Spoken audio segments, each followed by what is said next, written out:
Welcome back. All right, so I went to the Abbotsford game tonight. They were at home against San Diego, the Gulls. The Gulls go to the 1-0 lead. Honestly, they played well to begin the game, but then Abby takes over. In the end, Abbotsford won 3-1. That was the most chill third period I have watched in Abbotsford in any of the games I've gone to. I had no doubt Abbotsford was going to hold that lead. It's a good Canucks team they have in Abbotsford, well coached, and pretty good overall. Strong result, and so yeah, they'll play again tomorrow night. But of course, tomorrow I can't go to that game because I have a bunch of games to watch. So Yvonne will be taking the boys to that game tomorrow night. That being said, there were 4 hockey games played tonight. As you can see, there's notes along most of this game, notes in this game as well. I did not see these games here. We were gone at that point. But we'll go through, we'll review what happened tonight. All right, so starting off with Ottawa and Vegas. When I left, this game was, well, I mean, let's go through it. It's Olmark versus Hill. You can see the 80s magnets at the top of this one. Eichel fans on a rush chance, and I'm wearing the same jersey right now I wore to the Abbotsford game tonight. I figured, I could do that. It's not like the Canucks played tonight, so it's fine. Teams trade turnovers. Things are kind of scrambly, and then at 2 minutes and 40 seconds, Adam Gaudette scores the first goal he had since February of 2022. He buries this one in close on a good cycle. Reinhart with his first career NHL point. There's a D in that Reinhart last name. No relation to the other Reinharts in the NHL or past Reinharts. Bernard Docker with the other assist on that one, so it's 1-0 Ottawa. And the review confirms the puck was in. From certain angles, you couldn't see the puck in the net. Vegas presses for response. Hamonic defends Eichel, who is in beast mode, trying to get to the net. Tkachuk has a net feed that's picked off. The shots are 3-2 Ottawa at 8 minutes. Shabbat's denied as the Sens press, and the Sens did a pretty good job of blocking the path to the net. Honestly, I was really impressed with them in that first period. We get a post for Pietrangelo as Vegas gets some pressure, and then at 12:15, Giroux with a tip in front. He scores from Jensen and Batherson, and then the Sens look for another. But then there's a delayed game call. That gives a power play to Vegas. That's killed off. 3 shots on net. But you could feel kind of a momentum swing at that point. And Nick Roy roofs one from the doorstep. He has a better shot than I think people may realize. Pearson and Pietrangelo with the assists at 17:23. And then 19 seconds later at 17:42, Haig puts one in off Sanderson's skate. Holtz with the assist. That goal was going to go wide. But again, just a lucky bounce there for Vegas. It's a tie game. To Ottawa's credit, they get the lead back. Batherson buries one from the slot on a net drive. Stützle with the assist. That's at 18:34. It is 3-2 Ottawa after the first. Second period. Sens press at 2 minutes. Olmark was pretty sharp as the Ottawa Senators are committing some turnovers, which you don't want to do against the Vegas Golden Knights. Sanderson has a shot that's held as the Senators are pushing for another. And then Barbashev scores from Pietrangelo and Hanifin at 6:40. Again, the Sens press for response. They fought back. We get a press by Ottawa with 5.5 minutes left. Hill holds. I think this was Aiden Hill's best game, despite the 4 goals against. I think this was his best game so far this season. 3:51 left. There's a delayed game call that gives the Sens a power play. There was a short-handed rush by Eichel. They control the puck a little bit. And then late in the power play, Ottawa scores. It's Gaudette from the slot on zone entry. Stützle and Giroux with the assists at 17:44. George McPhee had a very, human reaction from the crowd when he saw that take place. And so after 2 periods of play, it's 4-3 in favor of Ottawa. And they held the lead through a lot of that third period. They just could not get that insurance goal. And when you don't get that insurance goal against the Vegas Golden Knights in Las Vegas, they often come back and beat you. So first, Hurdle ties it on the power play from Stone and Eichel at 16:49. And then exactly a minute later at 17:49, Kolesar adds one from Pearson and Pietrangelo. So that forces Ottawa to pull the goalie, which allows Barbashev to hit the empty net at 18:14. Eichel and Stone with the assists on that. Your final score is 6-4 for the Vegas Golden Knights tonight. Your 3 stars are Kolesar, Pietrangelo, and Barbashev. Shots on net 17-11. In the first, is it 17 or 12? That's a 12, isn't it? Yeah, my rating might be a little bit sketchy tonight. Shots are 12-11 Ottawa in the first, 16-8 Ottawa in the second, 11-9 Ottawa in the third. They outshoot Vegas 39-28. Power plays, both teams go 1 for 2. The hits, 32-28 for Vegas. Olmark saves 22 out of 27. Aiden Hill saves 35 out of 39. Entertaining game, but frustrating result for Ottawa there. All right, next up. The Islanders and the New Jersey Devils. So two teams in need of a win, and they played like it. It's Sorokin versus Allen, and 1 minute and 23 seconds in, the Islanders open the scoring. It's tipped in during a quick press. Nelson gets that one from Pelech and Palmieri. So Pelech with the shot, and it's tipped in by Nelson. Hischier to Mercer. There's a near miss there. The Islanders press at 4 minutes. We get a power play drawn by those Islanders. That's killed off.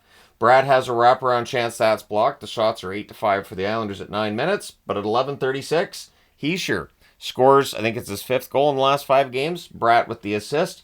The Islanders then go back to the power play, and they score on it. At 14:03, it's Lee from Dobson and Pajot. He buries a rebound late in the penalty. The Devils press for a response, but they're down 2-1 after the first period. Second period, early press by the Islanders. There's a near miss for Wallstrom and Close.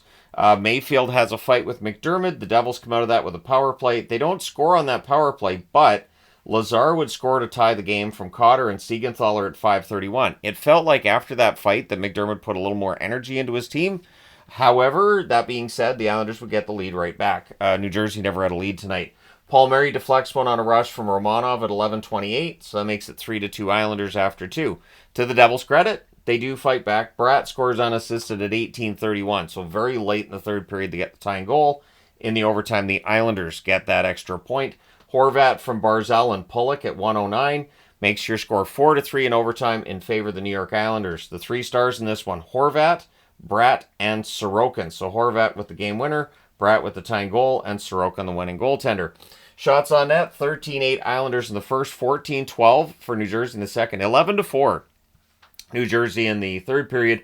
And in the overtime, the Devils do outshoot the Islanders 2-1, but the Islanders shot the one that matters. Final shots, 35-30 for the Devils. Power plays, the Islanders 1 for 4, New Jersey 0 for 2. The hits, 32-27 Islanders. Sorokin, 32 saves on 35 shots. And Jake Allen had 26 saves on 30 shots. So again, a save percentage. I just had to talk about that in the stats video. He had the best save percentage in the NHL. And since then, it's taken a couple of hits. So apologies for that. But yeah, the Islanders got a much-needed 2 points tonight. And at least the Devils get a point out of this, right? So everybody's happy? No? All right. Next up, Nashville and Chicago. Nashville had to win this, but they made it dramatic. So it's Saros versus Mrazek in this one, and 2:55 in, Craig Smith gives Mrazek something he hasn't had much of this year, goal support. He scores from Reichel and Allen. I believe that's Allen's first National Hockey League point, and Chicago leads 1-0 after the first. Second period, 5:14 in, Connor Bedard makes it 2-0. Vlasic and Murphy with the assists. So Nashville coming into this one 1-5. They need to dig deep, and they get it. Forsberg scores from Nyquist and Carrier at 13:41. Chicago then gets a power play, which is scored on by Nashville.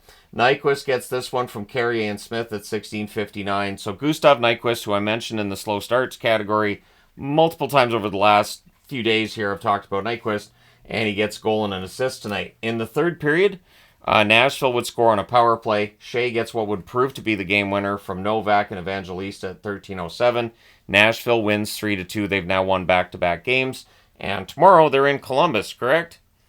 Let me just cheat and look at the board. Tomorrow they're in Columbus, correct? Go on now. Tomorrow they're at home against Columbus. So there you go. So we'll see how that goes. But your 3 stars in this one, Nyquist, Craig Smith, and Bedard, because it's in Chicago. So I'm guessing those 3 stars picked by Chicago announcers.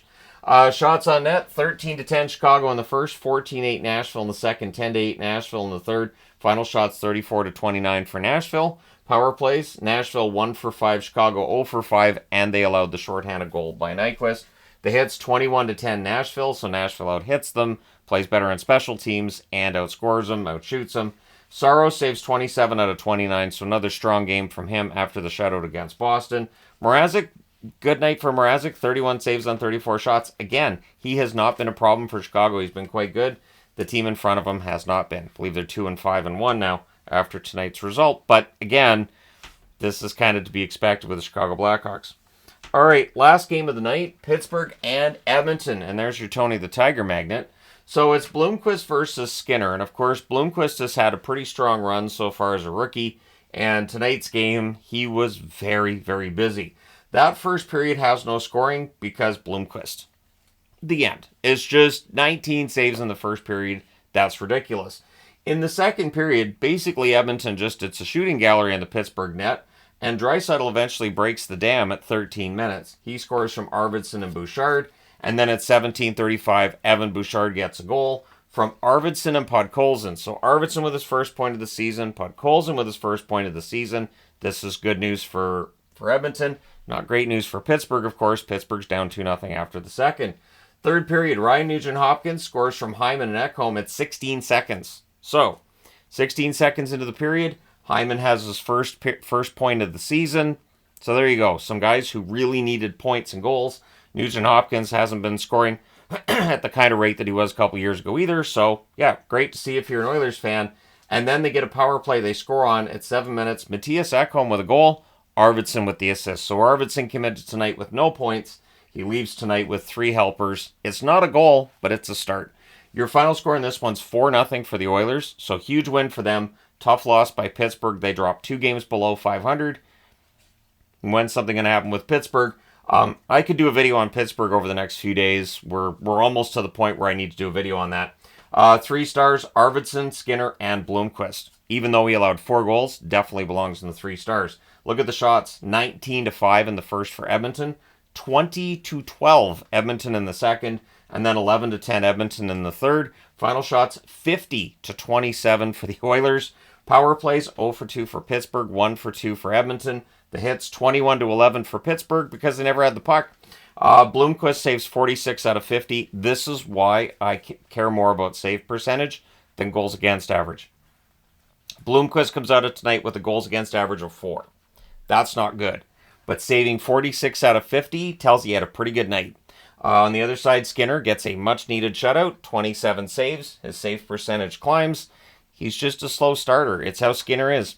Let me know your thoughts in the comments section below regarding tonight's games. Don't forget to hit like and subscribe in the event that you've not done so already. For anybody who came over to me during the game tonight or during the in-between periods, where we sit now, we've got the new season tickets. We're right in the middle of a row. But for anybody who talked to me tonight, it was nice meeting you. And yeah, I appreciate meeting subscribers when I'm out in the wild. I know it's rare that I'm out in the wild. So I do intend to go to more Abbotsford games this year than I have in previous seasons. But it's still going to be relatively rare, comparatively speaking, with other season ticket holders. At any rate, there you go. Thank you guys so much for all your support as always. Hit like and subscribe if you haven't done so already. Thank you guys so much for all your support. It means a lot. And I will talk to you again soon.